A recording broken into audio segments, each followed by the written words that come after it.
Let everything slow down now. Whatever this day asked of you, whatever it required, whatever it took, you can set it down. Right here. Right now.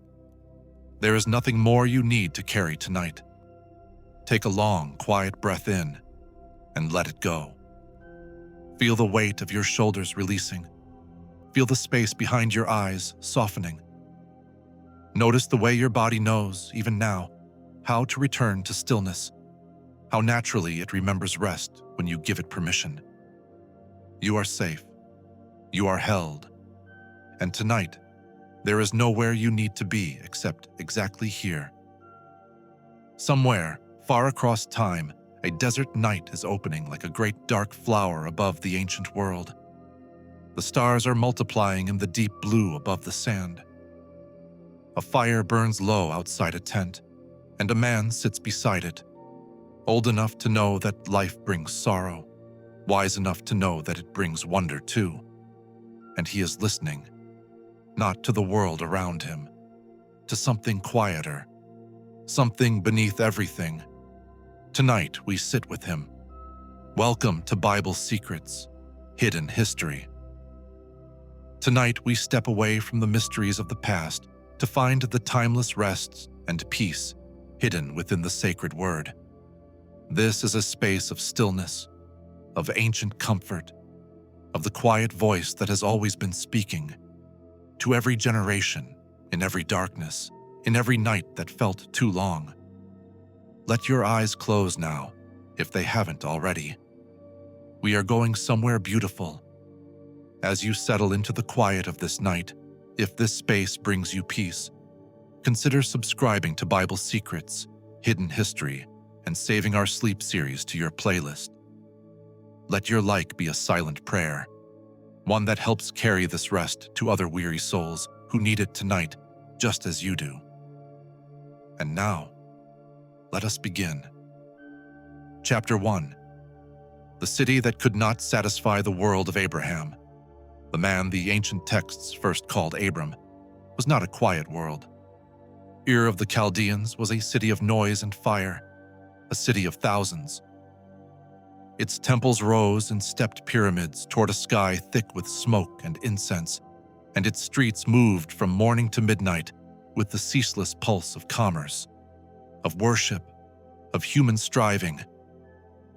Merchants with their cloth and copper, priests with their prayers to gods carved from stone, children running between the legs of donkeys loaded with grain, the smell of bread baking, of oil lamps burning, of river mud baking dry in the Mesopotamian sun. It was, by the measure of its age, a magnificent place, and Abram had lived there his whole life. He had a wife, Sarai, whose name held something of royalty in it even then, and a household of servants and cattle, and all the signs that the world counted as success. He had a father, Terah, a man old in years and set in his ways. And yet, for reasons the ancient texts do not fully explain, the family had begun to move. Terah had taken his son Abram and his grandson Lot, and they had left Ur, setting their faces toward the land of Canaan, a distant, half-remembered name, a direction more than a destination. But they had stopped short. In a city called Haran, they had put down roots again, and there, Terah died. Let that settle for a moment. The man who had started the journey, who had felt, perhaps, some restless pull toward a horizon he could not name. He had started, and then had stopped, and had not arrived. This is a deeply human thing. To begin, to falter, to be found, still and quiet, somewhere in the middle of the road. Perhaps you know something of that feeling. The journey started but not yet completed. The hope held, but not yet fulfilled. The sense that you are somewhere between where you were and where you are meant to be.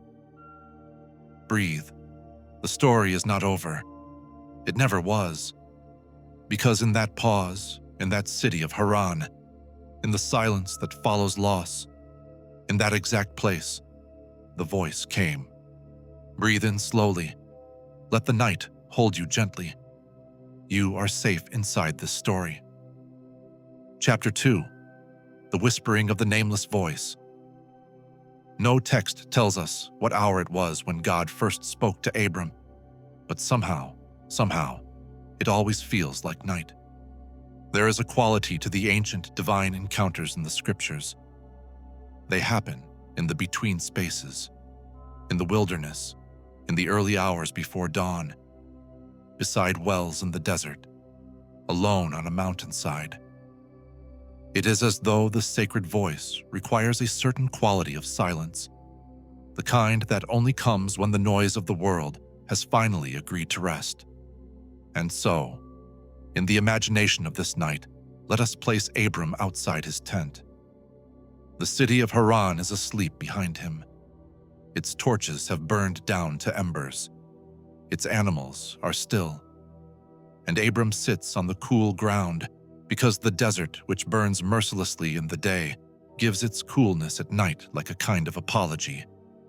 And he leans back and looks up. The sky above him is not the sky you know. There is no glow from distant cities softening the darkness. There is no haze between his eyes and eternity. The stars above Abram are sharp and close and overwhelming, a vast, slow river of light pouring from one edge of the horizon to the other.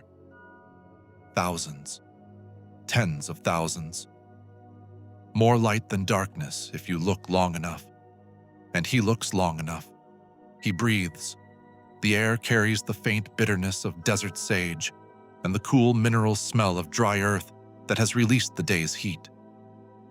A soft wind moves through the folds of the tent canvas behind him, and it sounds, if you listen gently, almost like a voice, almost like a word, almost like your name. This is where it happens. Not in a temple, not in a ceremony, not in the company of priests, or with an altar of incense and ritual, but here, in the open, under the stars, in a man sitting alone with his grief and his questions, looking up. The Lord said to Abram, "Go." That is how the ancient text preserves it. A single, quiet imperative. Not a long explanation, not a list of reasons, not a map. Just go. Leave your country, leave your people, leave your father's household, and go to the land I will show you. Can you hear the tenderness in that? Not the land I will describe to you, not the land whose coordinates I will give you. The land I will show you, implying nearness, implying accompaniment. I will be there beside you, and when we arrive, you will know it. You will see it. Together. This is not a command that abandons. This is a call that accompanies. And woven into that call, like threads of gold worked into plain cloth, were the promises. 3 promises, quiet and immense, like the stars above him. I will make you into a great nation. I will bless you. And in you, all the families of the earth shall be blessed. All the families of the earth. Think of that.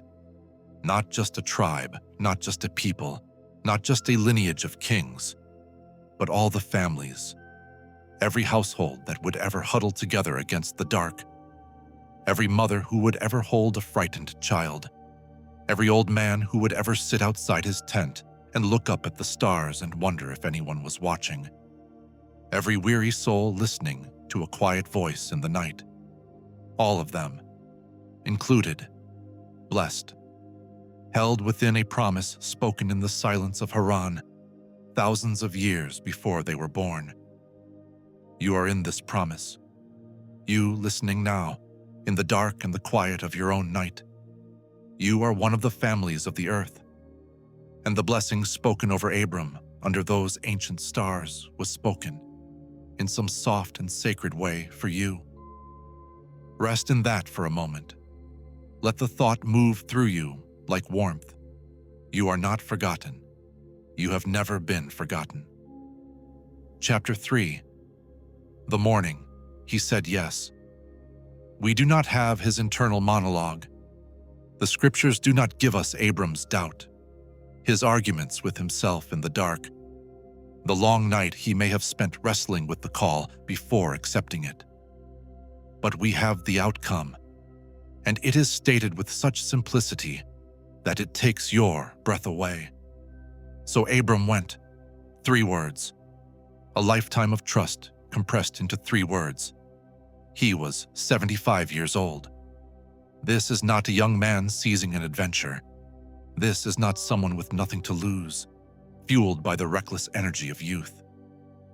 This is a man who has built something, who has roots, however imperfect, who has a name that people know and a place that people expect to find him, who has grieved and labored and survived and settled. And yet, he went. He packed everything: Sarai, his wife, Lot, his nephew, who had lost his own father and found in Abram something of a second one. The servants, the flocks, all those animals, their sounds, their warm smells of lanolin and dung and breath in the cool morning air. The tents, the water vessels, the small household gods, some scholars suggest, though Abram was moving away from all of that now, moving towards something he could not yet see. He set his face toward Canaan. Imagine the first morning of that journey, the city of Haran still visible, growing slowly smaller behind them. The road ahead opening into the unknown. The sun rising, always reliable, always faithful, painting the desert in tones of amber and rose, casting long, gentle shadows across the sand. Sarai beside him, trusting in his trust. Lot somewhere near the flocks, still half asleep. The servants murmuring softly to each other, and Abram walking at the head of it all, saying nothing, looking forward, carrying nothing but the word that had been spoken to him in the night, carrying it the way you carry a fire, carefully, with both hands, sheltering it against the wind, making sure it does not go out.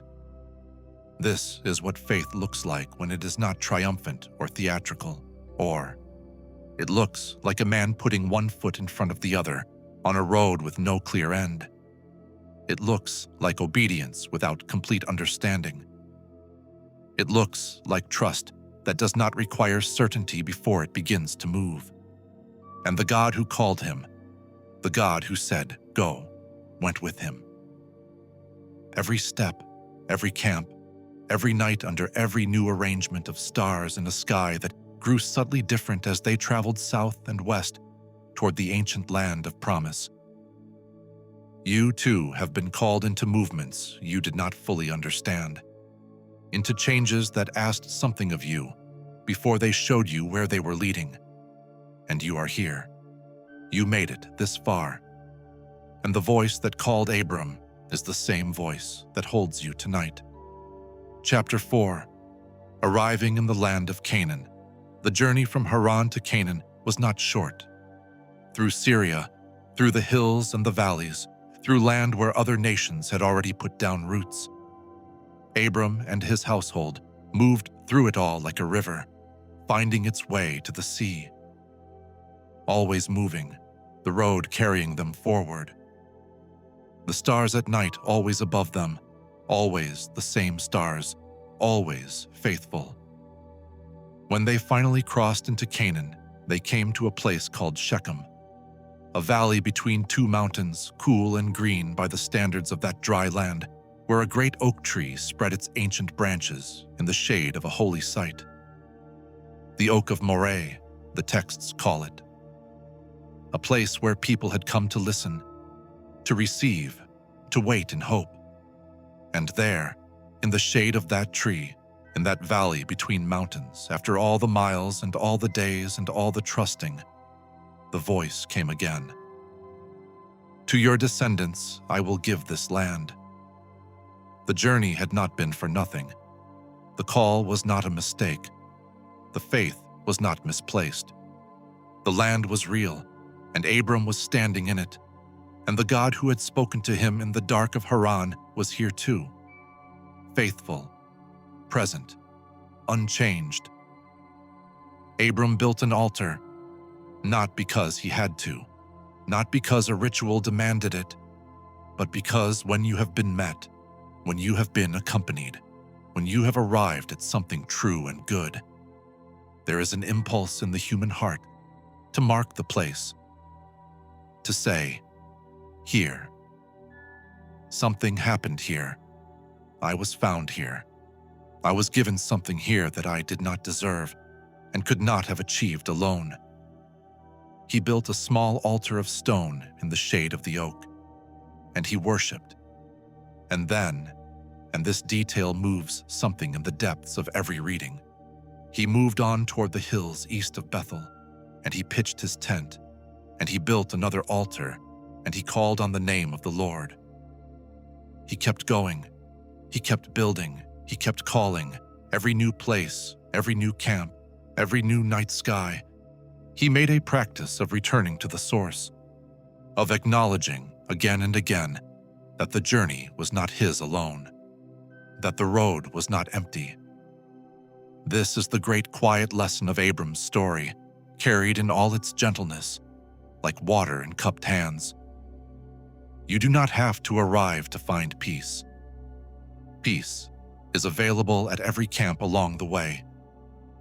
You do not have to understand the whole journey to trust the next step.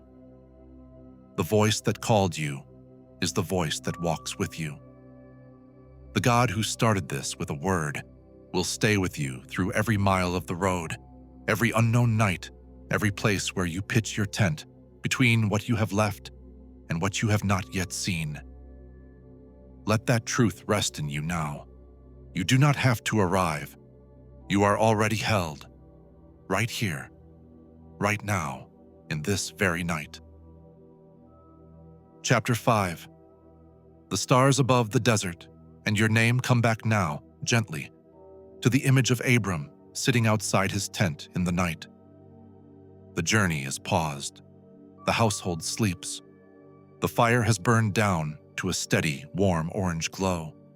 Just enough light to see the sand, to see the outline of his hands resting open on his knees, palms upward.